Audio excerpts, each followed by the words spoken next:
Hey there, today we're going to do a little project on cubism, and it's basically what it sounds like. It's just a picture that's made up of cubes and kind of rearranged. So, what I did today is we're going to do some name art. Um, you are going to have to draw your name in block letters. So, if you don't know how to do that, you might look it up a little bit, but basically, it's just big, chunky letters.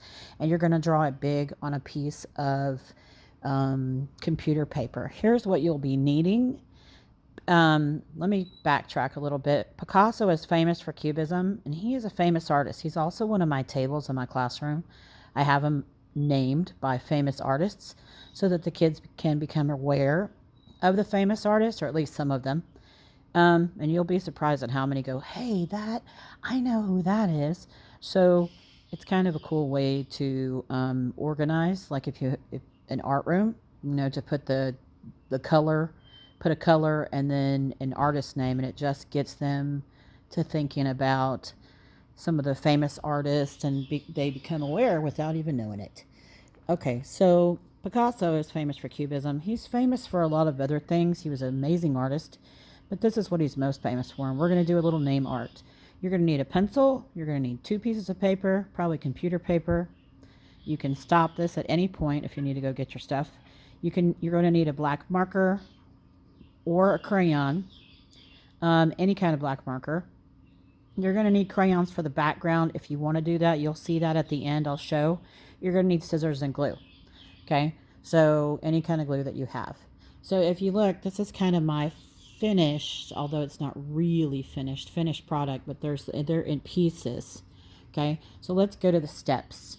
The first step, and I did this on my tablet so that you guys could see, so that I wouldn't be like drawing and there'd be a lapse. So I did this on my tablet. So if you look, I took pictures of it. That's what I'm trying to say. So if you look, I put Mrs. B in big block letters across my page. I could have made them bigger, probably could have made them a lot bigger, and spaced them however I wanted to. Like the B, I could have turned it like this and made it fit different. It doesn't matter. I put these little flower things in there, and I should have put more so that they would get chopped up, because there's a lot of white pieces in my little puzzle. If you can see over here, see that one white piece? And when we mix them up, they're going to be everywhere. But for now, like, I would fill in any, of these little white spots. So let's go to the next one. So here it is when it's all colored. Of course, I didn't color the whole flower in because I just colored the middle, but I did make the lines really thick for my flowers. So that was the next step, okay? So you can see it says Mrs. B. It's really big. Let me show you the next part. So then, when I was done with that, and I'm done coloring all my letters, this is the step before you get to the folding step, or even after. If you wanted to make your squares have a background, see that purple one?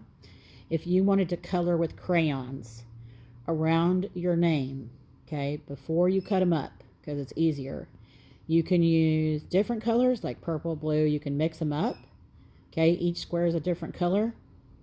And I would do that after you fold your paper, color. That's probably a good idea now that I think about it. So do that after you fold your paper. So you would be folding your paper first, and then you would go back and you could color the squares. So you're going to have that marker or black letter part, but you can make the squares all different colors, okay? So the fold is basically in half. So do you see how I kind of had my paper like this, and then I just folded it in half, okay? So the fold was basically in half. And you can fold it however, but I'm showing you this. And then I folded it in half again. And then, of course, I folded it in half again. And then I folded it in half again. So then when I opened it, this is what it looks like, that last little fold. So then when I opened it, it looks like this. So I have 4 down and 4 across, which means I have 16 squares. So this is where you would go and color. Like, you would just color this whole box in, and if you think you need to add more things to it, like little flowers or little hearts or whatever, or little, I don't know, whatever you want to add to it, peace symbols, you could go and put them in now and color them with marker. If you think you have a lot of big spots, like this one definitely has that. I should have done that, but I didn't. You can go and fill them in with little things, right? Because they're all going to be cut up. So if you look, if you wanted to color around in this square and color it blue, you could. Don't forget this little piece right here. But then maybe this one's purple, maybe this one's green, or you could do all one color or two colors. And then, you know, you could make a pattern of it. And then when you mix it up, okay, when you cut them out, you're going to cut it out on the lines. So does everybody see all the lines and the folds? You're going to cut on those lines. So then when you're done, you just sit there and play with it and put it on top of your other paper and mix it up. Now, they've all got to go the same direction. So mine are kind of rectangles. So you can't put some going up and down because they're kind of the same size, but they're not going to fit back exactly correct. But yeah, just do the best you can do. But what I was saying like that is that you cannot go and put some like this because then it won't work, right? If you're doing them all side to side, you got to do them all side to side.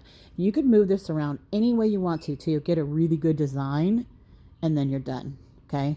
So you could have different colors for the background. You could do just black and white, but that's basically what it looks like, and that is my name, all chopped up into cubism. Pretty cool little project. You could do it at home. Easy, easy, easy. Just make sure you're cutting on the lines and paste it onto another piece of paper so it'll stay. And you can tell everybody that this is my name, and they'll be like, what? So what would we call that anyway, since it's not really representational right now of anything? It's not a cat, it's not a dog. We would call that abstract, or we would call it non-representational. So anyway, this was my little lesson on name art with your name, and the person famous for that was Picasso, and it is cubism. Thank you, and tune in next time with Mrs. B. Bye, friends.